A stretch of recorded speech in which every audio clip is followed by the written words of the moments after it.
Hey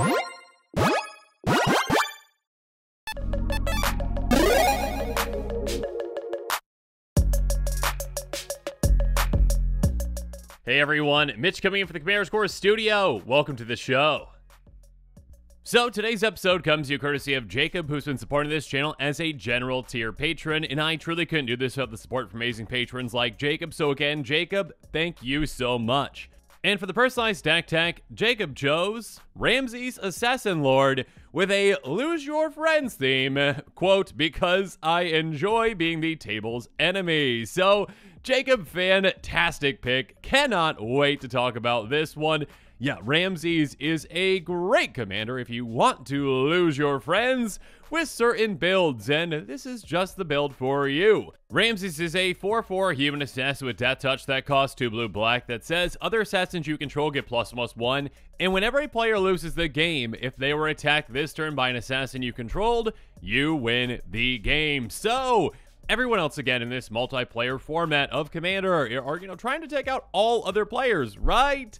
But you're kind of playing one-on-one in a way, because all you need to do is take out one other player, or just be the person who deals the finishing blow to that player, and as long as you attack them with an assassin this turn, which is a very low requirement to meet, because again, our commander is an assassin. We don't even have to get through on that opponent. We win the game. All the other players, does not matter what their life totals are, we essentially take every single player out with one fell swoop. So, yeah, this is definitely a game where we can, lose some friends by taking out the one player that we need to take out in a certain way. And that way is, of course, going to be poison. We got a lot of new fantastic poison cards from the brand new set. So yeah, we've got now Toxic, we've got Infect, we've got even more proliferate effects. Yeah, there's a lot of ways that we can lose friends with a deck like this. Now, like my other decks, my other deck techs, I'm going to take you through tactics to show you how this deck works and how we're going to win with it. Also, every single card in this deck, including the commander, is less than $1, so it's a very budget-friendly deck. And also, if you are interested in this deck, interested in losing your friends, make sure you check out that deck list link in the description below. And now with all that said, let's jump into it.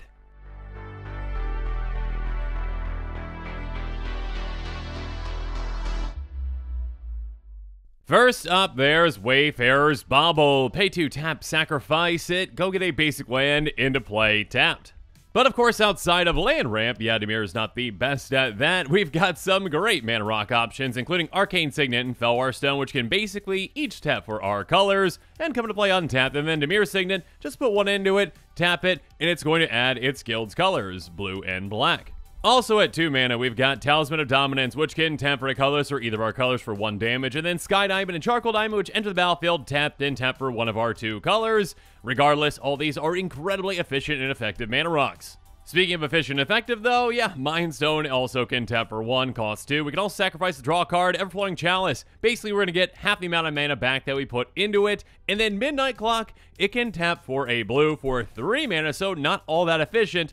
But essentially, it's going to get more and more hour counters on it. Once it gets the 12th one on it, we get to shuffle our hand and graveyard in our library, draw 7 cards. So basically, Time Twister essentially for ourselves. And then we exile this. So even though, again, it's not that efficient, it is a great way to replenish our hand. And yeah, we'll talk about some ways here in a bit, but we've got plenty of ways to actually speed up this process. And finally, when it comes to ramp, we do have a cute little mana dork with Mirror Convert. Tap, pay 2 life, add 1 mana of any color, but more importantly, it also has Toxic 1. Yeah, again, like I mentioned, we're going to be getting poison counters out there. And instead of spreading the love, no, we're going to stack them all on one opponent very quickly. Because again, all we need to do is take out one opponent, and having, swung with an assassin on that same turn at them, then the game is over. So yeah, we can really make the most out of poison counters. And of course, we're nowhere near done with all of our poison effects.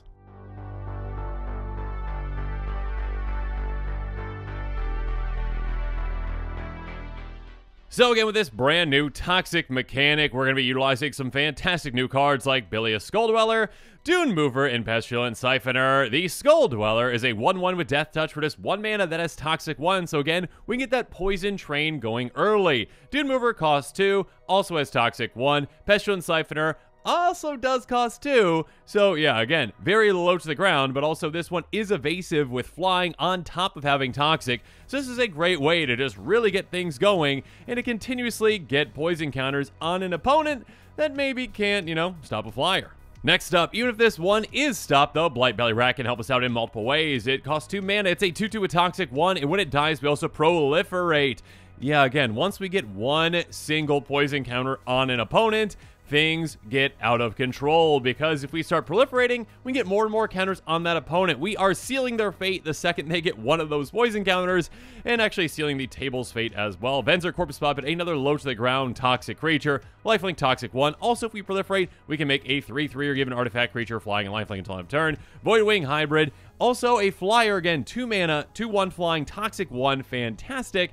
On top of that, if we proliferate, we can bring it back from our graveyard to our hand. Next up, we've got Karumonix the Rat King, an incredible card for this deck. First up, Toxic 1 itself, that's lovely. It also says other rats you control have Toxic 1, and when it ETBs, we can get rats off the top of our library. But yeah, we do have other rats in this deck, and even if those rats, like, Blightbelly Rat, already have Toxic 1, these stack. They add to that. So now they have Toxic 1 and then Toxic 1 again. So essentially, again, that Blightbelly Rat would be dealing, 2 poison counters to an opponent when it hits. So yeah, Karumonix can do a ton of work for us with the more and more rats that we get in play.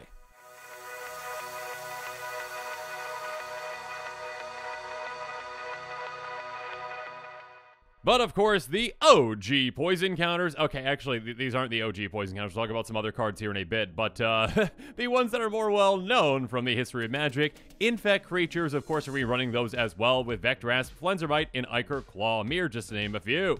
Now, Vector Asp doesn't actually have Infect, but we just have to pay a single black mana to give it that, and against a low-to-the-ground creature, so this can happen quite early. Flenzerbite, 1/1 Infect Lifelink, Ichor Claw Mirror, just a 1/1 with Infect as well, but if it's blocked, it gets +2/+2 until end of turn, and keep in mind, again, Infect works differently than Toxic. We are going to be giving out a number of poison counters to an opponent when we hit them, based on the power of that creature, the amount of damage that they are doing.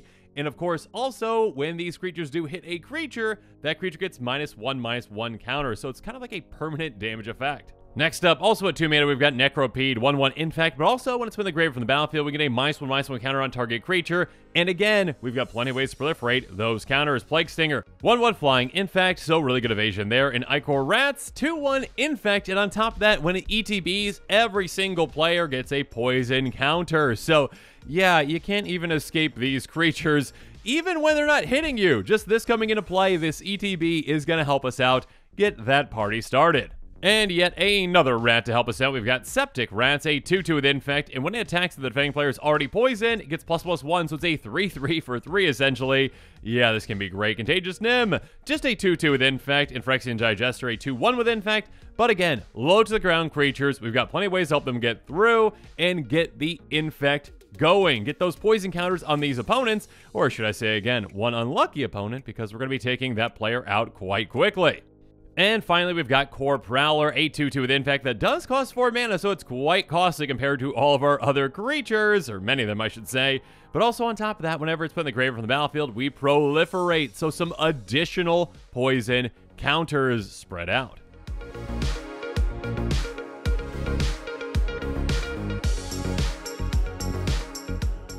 Now, like I mentioned, although Infect does come into mind when it comes to poison counters, and it's probably the most known when it comes to poison counters, Swamp Mosquito actually does give poison counters, and this is a very old, very strange card. A 0/1 flyer, and whenever it attacks and is not blocked, that defending player gets a poison counter. So yeah, this low-to-the-ground creature, although again has 0 power, doesn't have Toxic, doesn't have Infect, it is going to be giving out a lot of poison counters for us. We also have an Assassin that can help us out as well. It's a 1/1 with Fear, so it can only be blocked by artifact creatures and black creatures, and whenever it attacks it is not blocked, the defending player is going to be getting a poison counter. So this can be a fantastic way to finish a player off again, because yeah, again, it meets that Assassin requirement. But we can also have our commander help meet that requirement as well. Like, let's say we've got Aspiring Ascent. Hey, we just cast that. Until next turn, our commander gets +1/+3, Flying and Toxic, so our commander can deal the finishing blow for us as well. Or again, we can utilize this on basically any creature. Again, keep in mind that Toxic does stack. So because of that, we're also going to be running Prosthetic Injector. Equipped creature gets +0/+2, and Toxic 1. Necrogen Communion. Enchanted creature we control. That creature's going to get Toxic too. Then whenever it dies, that card comes back to our hand. And Phyresis, the enchanted creature, has Infect. All these can be incredible. I mean, just think about Phyresis on our commander. That is 4 poison counters when it does connect. So yeah, there are a lot of ways to make our creatures even deadlier.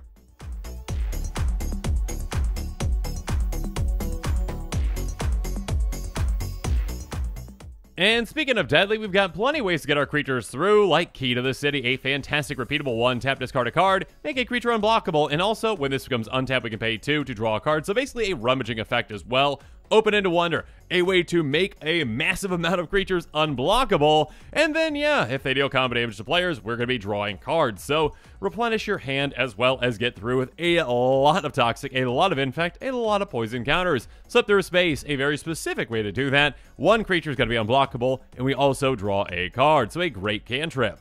Another great cantrip that can get us through in a lot of situations as well, though, is Leap. Target creature gets flying until end of turn. Draw a card for just 1 mana. Levitation. Speaking of flying, all of our creatures have flying. This is a fantastic enchantment. Again, this can help us defensively against, maybe some flyers, or offensively against that unlucky player that has absolutely no Air Force. Dirge of Dread, a great card as well. All creatures gain fear until end of turn. So again, they can't be blocked except by artifact creatures and or black creatures, so we can get through on a lot of opponents, or we can cycle this away for just 1 into black to give 1 singular creature fear, and again, with that cycle, draw a card. And with these Infect creatures, and actually with our commander as well, when we want to attack with that assassin, we want to be able to swing very quickly and very effectively. Swift of Boots and Ring of Valkis are great with that. Swift of Boots gives hexproof and haste. Ring of Valkis just gives haste. Regardless, both fantastic cards for this very aggressive deck.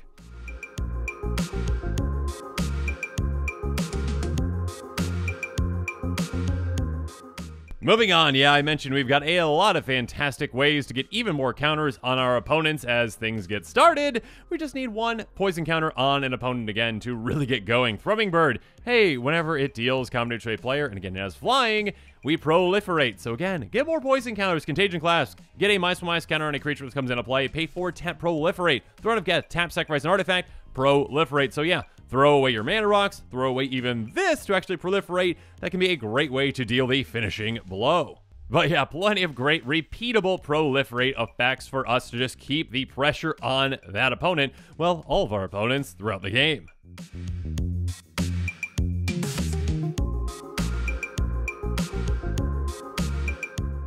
But of course, we've got some great one-off effects as well, and some one-off effects that can actually get us some card advantage too. Experimental Augury. Hey, we're going to look at the top 3 cards of our library. 1 goes into our hand, the rest go on the bottom. We proliferate. Prologue to Phyresis.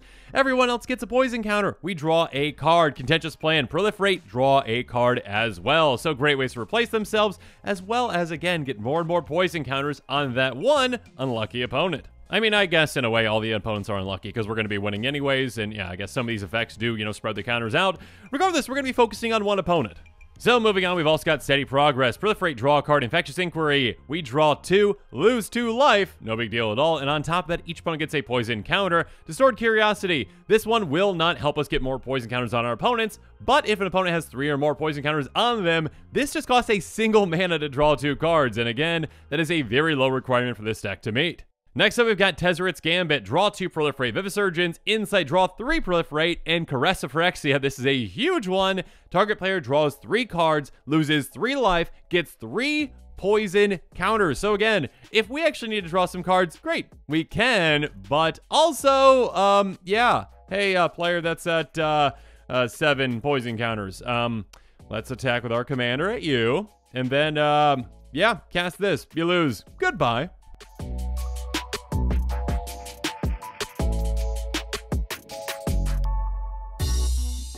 Next up, we also have some ways to control the board, as well as control those poison counters. Mesmerizing Doze.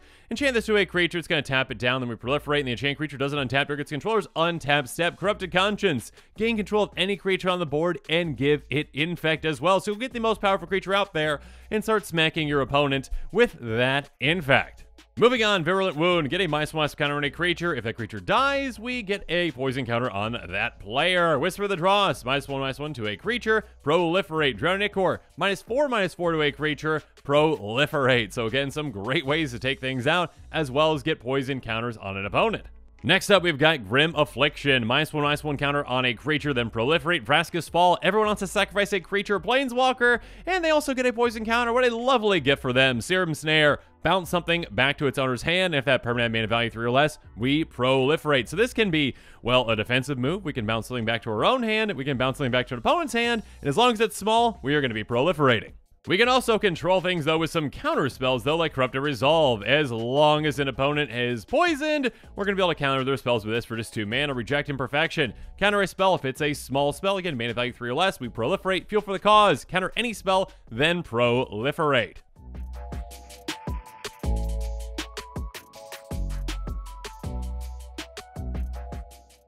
But now that we've talked about every single non-land card in this deck, let's talk about the lands really quick. Rogue's Passage, a great one. Taps for our colors, pay 4, tap target creature can be blocked. This turn, a great way to protect our commander if we need to, or again, get our Infect and Toxic creatures through. And then we've got Command Tower, which can tap for either of our colors. Exotic Wards, which can do so most of the time. Nash Barrens, which we can basically land cycle away for 1.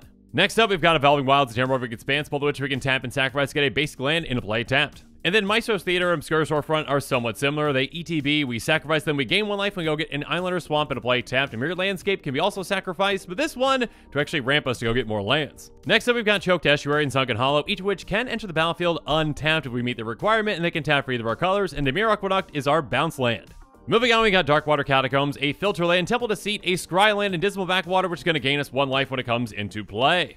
And finally, we're going to round this stack out with basic lands, of course, including islands and swamps.